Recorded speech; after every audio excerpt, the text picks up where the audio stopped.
Manifestazione che si chiama Artista d'Europa 2025 è un grande evento dedicato all'arte contemporanea europea. C'è collegato con noi Roberto Litta, critico d'arte, e siamo nella bellissima sala capitolare della Scuola Grande di San Giovanni Evangelista. Allora, buon pomeriggio e benvenuto a Pomeriggio 24 intanto, professor Litta. Perché è stata scelta Venezia?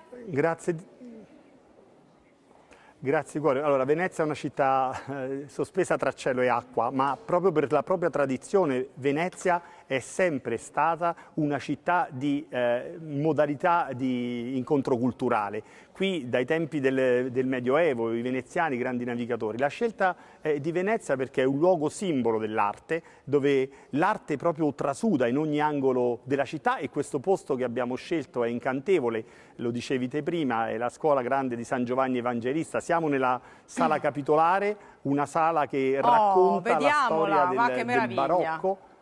Intanto che lei parla, noi stiamo contemplando questa bellezza che fa sempre piacere agli occhi.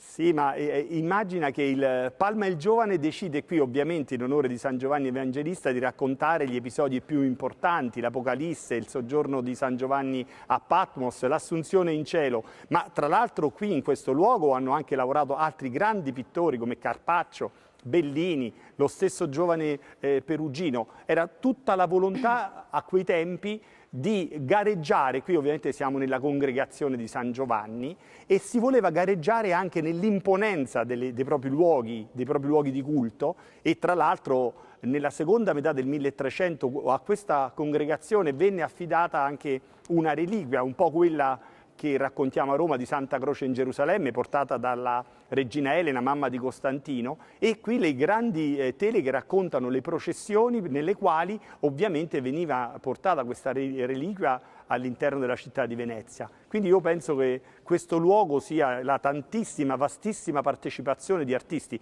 450 artisti, ma se ne sono candidati migliaia. La commissione ne ha valutati 450 che arrivano o dalle piccole isole della Grecia o dai quartieri urbani di Berlino, arrivano dall'Irlanda del Nord, arrivano da Londra, dalla Lettonia, arrivano dai paesi scandinavi, cioè in un'Europa un po' contraddittoria. C'è soprattutto Nord, professore. Chi sono questi artisti? Da quali paesi arrivano per lo più? Allora, sono rappresentate tutte le aree europee, come stavo dicendo, compresi i Balcani, la Polonia, il Nord Europa.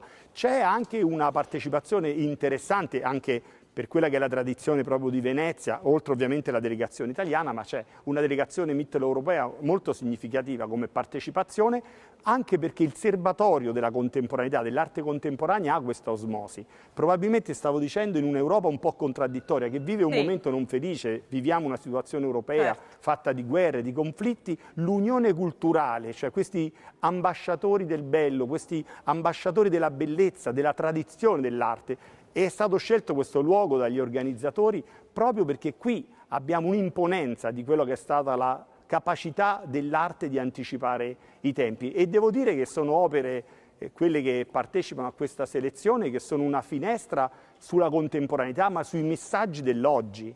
Cioè, questi artisti, nei loro stili, sia il figurativo, l'astratto, i fotografi, gli scultori, comunque hanno tematiche molto molto attuali. La parità di genere, e purtroppo la lotta alla violenza di genere contro le donne, il tema della solitudine.